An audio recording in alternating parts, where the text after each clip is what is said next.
خصوصیات لاؤ کہ وہ ہمارے ہاں نا ہر چیز کو پروموٹ کیا جا رہا ہے، ہر چیز کو یعنی سر سنگیت سکھانے کے لیے اکیڈمیاں بن گئی ہیں، ہر شے پروموٹ ہو رہی ہے، عبادت کا جذبہ کم ہوتا جا رہا ہے، اللہ اللہ کا ذوق ہمارے اندر نہیں رہا۔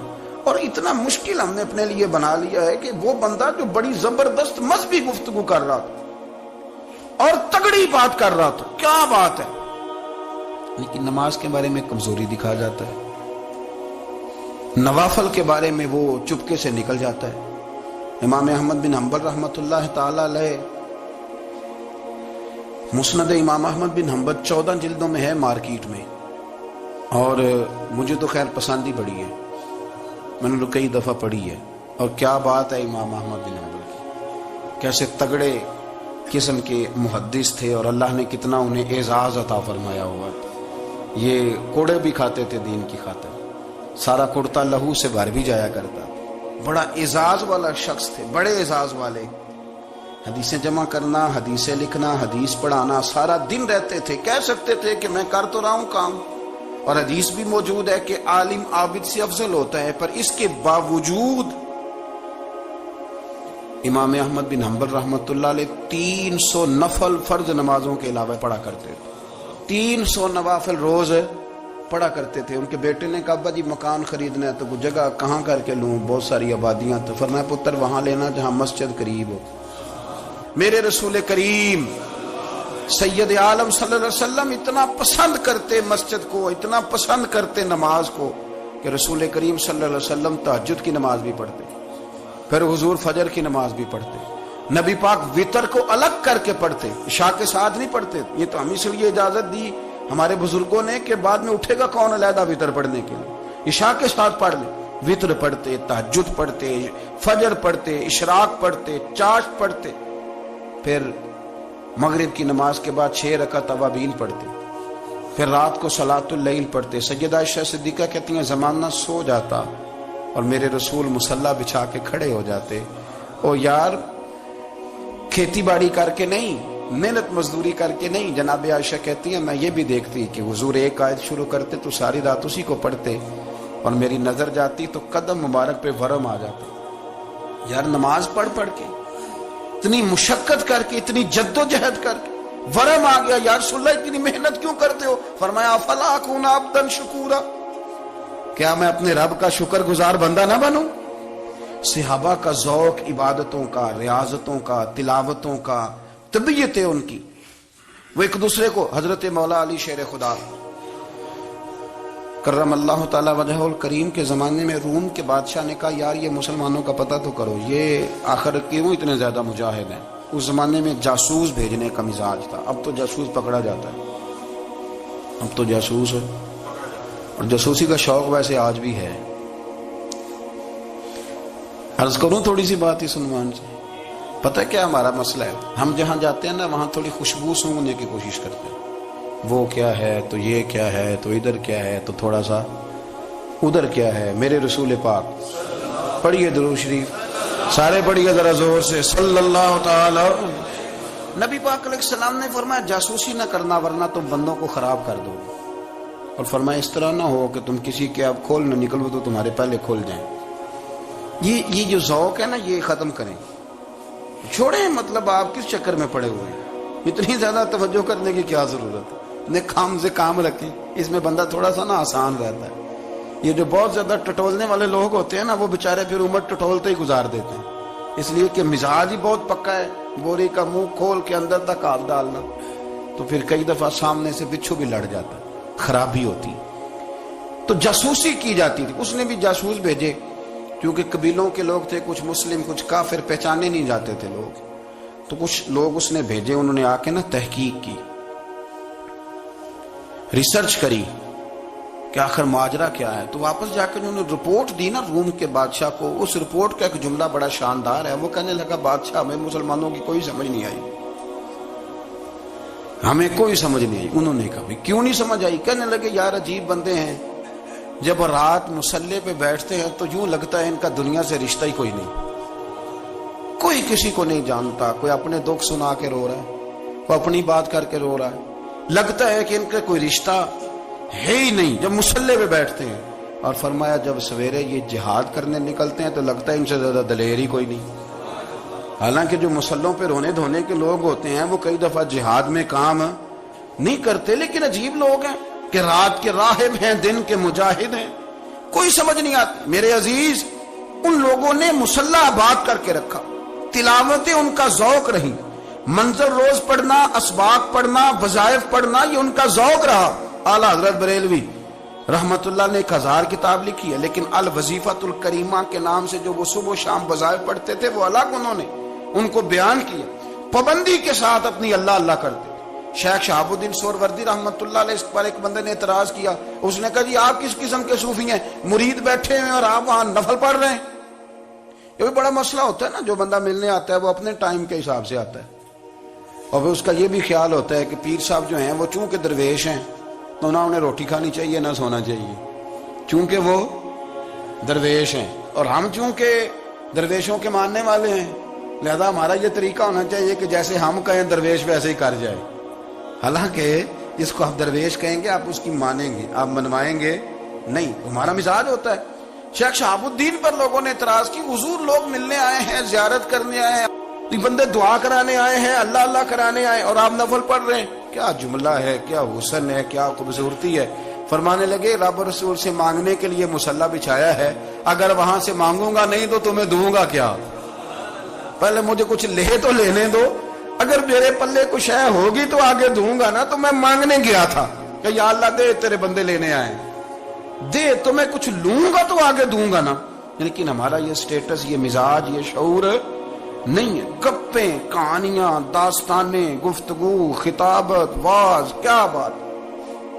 لیکن اگر کچھ کرنے کا کام ہو تو وہ نہیں ہم سے ہوتا. میرے نبی کریم علیہ الصلوۃ والسلام نے مصلی سے دل لگانے کا درس دیا، حضور نے توجہ دلائی. صحابہ اس ذوق کے حامل لوگ تھے، وہ کوشش کرتے تھے. جناب صدیق اکبر رضی اللہ تعالیٰ عنہ کا عبادت کا مزاج ہمیشہ قائم رہا. حضرت عمر فاروق ساری رات اللہ کے حضور کھڑے رہے. حضرت عثمان غنی رضی اللہ تعالیٰ عنہ عشاء کی نماز پڑھ کے 2 رکعتوں کی نیت باندھتے تھے، 15 سپارے پہلی رکعت میں پڑھ دیتے اور 15 سپارے قرآن مجید کے دوسری رکعت میں پڑھ دیتے. آپ نے نا حضرت عمر فاروق کے وصال کے بعد ان کی ایک بیوہ سے نکاح کیا. حضرت عثمان غنی نے نکاح کیا. وہ خاتون آپ کے نکاح میں آئیں تو عرض کرنے لگی امیر المومنین میرے لیے اعزاز تو بہت ہے کہ میں امیر المومنین کی بیوہ تھی تو امیر المومنین کی منکوحہ ہو گئی ہوں، لیکن حضور نہ تو میں جوان ہوں کہ میرے اندر رغبت ہوتی اور نہ میں اب اس قابل ہوں کہ کوئی خدمت کر سکوں، میرے ساتھ نکاح کی وجہ کیا بنی؟ تو عثمان غنی رو پڑے. فرمانے لگے میں نے عمر فاروق کو مسجد میں اپنے رب سے ڈرتے ہوئے دیکھا، میں نے اسے روتے ہوئے دیکھا ہے، عدل کرتے دیکھا ہے، انصاف کرتے دیکھا ہے، امت کی خیر خواہی کرتے دیکھا. تمہارے ساتھ نکاح اس لیے کیا ہے کہ تم مجھے یہ بتاؤ کہ عمر فاروق گھر کے اندر اپنے رب کو کیسے راضی کرتے تھے، گھر کے اندر کیسے راضی کرتے تھے، وہ طریقے بتلاؤ، تم بتاتی جانا اور میں بھی اسی طرح گھر میں عبادت کروں. میرے رسول کریم علیہ الصلوۃ والسلام نے ارشاد فرمایا، حضور فرمانے لگے جس گھر میں اللہ کا ذکر ہوتا ہے وہ گھر زندوں کا ہے، اور جس گھر میں رب کریم کا ذکر نہیں ہوتا وہ گھر زندوں کا نہیں ہے. گھر نا ہم نا کتابوں میں پڑھتے ہیں کہ ایک بزرگ کہتے ہیں، حضرت فضیل بن عیاض کہتے ہیں کہ میں ایک گلی سے گزر رہا تھا تو گھر کے اندر کسی قاری صاحب نے قرآن کی آیت پڑھ دی، ولی من خاف مقام ربہ جنتان. میں تے میرے کانوں سے ٹکرائی تو اللہ نے میری کایا ہی پلٹ دی، میں توبہ کر گیا. اب گھر کے اندر سے آواز آئے تو صحیح نہ تلاوت کی، پر اندر سے آواز آتی نہیں ہے، ڈیک بجنے کی آواز آتی ہے یا ٹی وی چلنے کی آواز آتی ہے یا دھوم مچانے کی آواز آتی ہے. عبادت کا وہ جو خاص شوق تھا، وہ جو حسن تھا، وہ جو توانائی تھی، وہ جو بات تھی.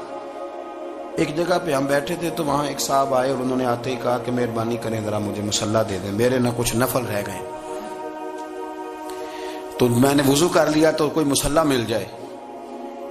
مصلی انہیں دے دیا گیا، وہ مصلی لے کے چلے گئے تو پیچھے ایک صاحب نے تبصرہ کیا، کہنے نے کتنا ریاکار بندہ ہے، لوگوں کو دکھا رہا ہے کہ میں نفل پڑھتا ہوں، ہے کو بات کرنے والی. میں نے اسے کہا، میں نے کہا تو مہربانی کرنا اس طرح کی ریاکاری تو بھی کر، پکڑ مصلی اور جا تو بھی تھوڑی ریاکاری کر کے آ، اٹھ ذرا.